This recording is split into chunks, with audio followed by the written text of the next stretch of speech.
Shalom Bapak Ibu Saudara-saudari yang dikasihi Tuhan Yesus Kristus. Jumpa lagi dalam renungan firman Tuhan. Sebelum kita mulai, kita mohon urapan dari Bapa di sorga.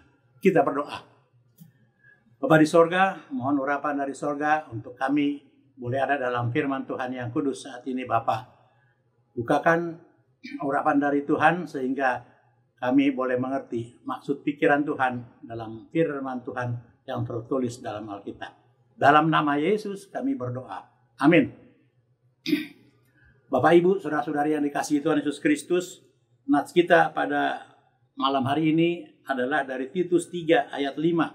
Saya akan bawakan dengan judul Keselamatan adalah karena anugerahnya. Titus 3 ayat 5, beginilah bunyinya. Pada waktu itu, Dia telah menyelamatkan kita, bukan karena perbuatan baik yang telah kita lakukan, tetapi karena rahmat-Nya oleh permandian kelahiran kembali dan oleh pembaharuan yang dikerjakan oleh Roh Kudus. Amin. Bapak Ibu, saudara-saudari yang dikasihi Tuhan Yesus Kristus, setiap orang yang beragama pasti ingin selamat dan masuk surga. Terserah bagaimana konsep ataupun nama surga itu menurut ajarannya masing-masing. Demikian juga setiap orang pasti suka berbuat baik. Karena dengan berbuat baik, itu sudah berarti menolong orang lain, syukur-syukur bisa masuk surga. Betulkah demikian? Hal itulah yang terjadi di jemaat di Pulau Kreta, kawasan Mediterania, Asia Tengah. Jemaat Pulau Kreta didirikan oleh orang-orang Yunani dari Pulau Kreta yang berada di Yerusalem mendengarkan langsung khotbah Petrus saat peristiwa turunnya Roh Kudus atau Pentakosta. Dan dengan kuasa Roh Kudus itulah mereka dengan berani memberitakan Injil dan semangat mendirikan jemaat di Pulau Kreta. Perilaku orang-orang di Pulau Kreta umumnya suka mabuk, mencuri, dan menipu. Dengan berdirinya jemaat yang saling berbuat baik dan juga mencontohkan kepada yang lain, jemaat menjadi semakin berkembang. Namun dengan pemikiran bahwa keselamatan itu dapat diperoleh melalui perbuatan-perbuatan baik. Nah, dalam situasi seperti itulah, lebih kurang tahun 63 Masehi atau 30 tahun setelah Kristus naik ke sorga, Rasul Paulus mengutus Titus, seorang jenderal Yunani yang juga bertobat menjadi pengikut Kristus, yang juga anak rohaninya selain Timotius, untuk apa? Pergi melayani ke Pulau Kreta dengan dua tugas utama, sebagaimana surat pastoralnya Paulus, yakni mengajarkan bahwa keselamatan itu adalah karena anugerah Tuhan, bukan karena perbuatan baik. Dan yang kedua, mengangkat sintua-sintua untuk melayani jemaat-jemaat. Nah, sejak dilayani oleh Titus dan para sintua itulah, jemaat di Pulau Kreta selanjutnya disebut sebagai jemaat Titus. Jadi, inti surat pastoral Paulus kepada jemaat Titus adalah supaya mengkoreksi pengertian mereka bahwa sesungguhnya keselamatan adalah karena anugerah Tuhan, bukan karena perbuatan baik. Saudara, sebagaimana dahulu surat pastoral Paulus ini ditujukan supaya jemaat Titus mengimani bahwa keselamatan adalah karena anugerahnya, melalui nats ini Rasul Paulus juga menunjukkan kepada kita semua sebagai umat Kristen pada masa kini, termasuk warga GKPA, dimanapun berada, supaya kita mengimani bahwa keselamatan itu adalah oleh karena anugerahnya. Pertanyaannya, hal-hal pokok apa saja sebagai dasar untuk mengimani bahwa keselamatan adalah karena anugerahnya? Saudara, menurut Titus 3 ayat 5 ini, dan nats lainnya yang terdapat dalam Alkitab, maka kita akan menemukan paling tidak ada 3 hal pokok sebagai dasar untuk mengimani bahwa keselamatan adalah karena anugerahnya.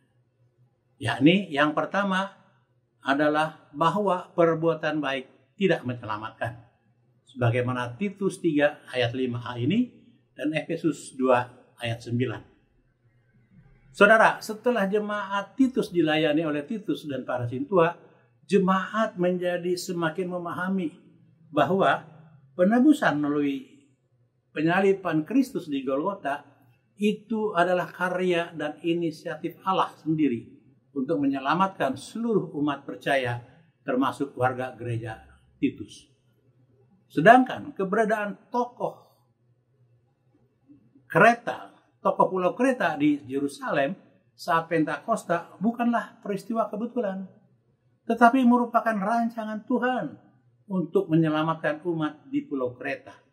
Ini sama halnya ketika para misionaris masuk ke bumi Angkola dengan pendekatan adat dan budaya, sehingga diterima dan kekristenan akhirnya menyelamatkan orang Batak.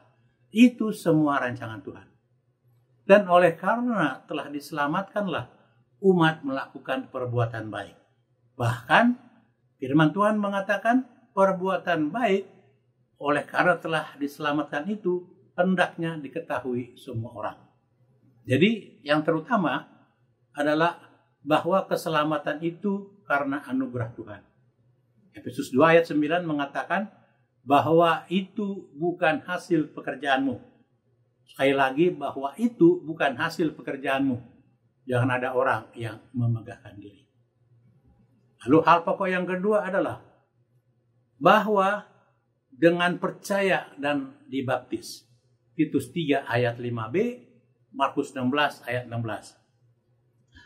Setelah mengajarkan bahwa keselamatan itu adalah karena anugerah Tuhan, Titus dan para sintua mengajarkan jemaat Titus bahwa hendaknya tidak hanya pasif percaya saja sebagai jemaat, tetapi juga harus menghidupi anugerah keselamatan itu.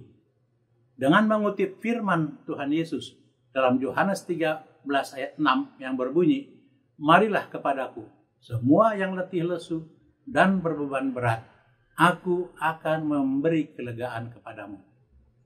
Kalimat "marilah kepadaku" itu mengandung 5 tindakan atau perintah yang mengandung 5 tindakan, yakni yang pertama mendengar suara Yesus, yang kedua percaya perkataan Yesus, yang ketiga bangkit menuju suara itu, yaitu suara Yesus, keempat berjalan menghampiri Yesus, dan kelima bersimpuh di kaki Yesus. Dengan demikian nyatalah iman percaya kita itu. Dan sebagai tanda orang percaya, tentunya hendaknya bersedia dibaptis. Hal ini sebagaimana tertulis dalam Markus 16 ayat 16 yang berbunyi, "Siapa yang percaya dan dibaptis akan diselamatkan.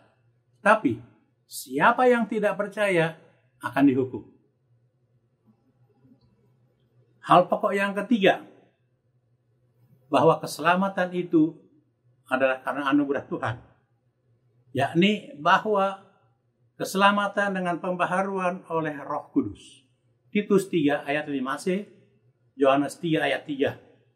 Yang dimaksud pembaharuan oleh Roh Kudus adalah bahwa para sintua sebagai orang-orang pilihan Allah harus memelihara iman dan mengalami lahir baru atau pertobatan secara rohani, sebagaimana maksud Yohanes 3 ayat 3, sehingga membuang tabiat dan pikiran lama menjadi tabiat dan pikiran yang baru, sehat dalam iman bersama-sama dengan jemaat, sebab sama-sama diperbaharui oleh Roh Kudus, sebagaimana Titus 1 ayat 13. Supaya apa? Supaya kedepannya baik sintua maupun jemaat mampu bertahan menghadapi godaan dan tawaran-tawaran kejahatan. Mengapa harus diperbaharui oleh Roh Kudus? Sebab ada 3 pekerjaan Roh Kudus dalam kehidupan umat sehari-hari, yakni yang pertama sebagai penasehat yang menasehati dan mengingatkan kita akan firman Yesus. Yang kedua sebagai penolong yang membimbing dan melindungi dari bahaya jasmani dan rohani. Dan yang ketiga sebagai penghibur yang dapat meredakan ketakutan dan memenuhi kita dengan harapan. Mari Bapak Ibu Saudara-saudari tumbuhkan Besarkanlah Roh Kudus dalam diri kita, supaya peran Dia semakin besar dalam kehidupan kita, dalam mengambil keputusan kita sehari-hari. Demikian Bapak Ibu Saudara-saudari, firman Tuhan yang disampaikan ini kiranya boleh menghibur dan memberkati. Kita berdoa. Terima kasih ya Allah Bapa untuk menit-menit yang Tuhan berikan, percayakan kepada kami, dan hidup yang Tuhan berkati hingga saat ini. Ya Allah Bapa, kami mengucap syukur, kasih Tuhan menyertai, melindungi kami, menyehatkan, mencukupkan, dan bahkan menyelamatkan kami, untuk kami kelak boleh hidup kekal bersama Yesus di surga. Dalam nama Yesus kami berdoa. Amin.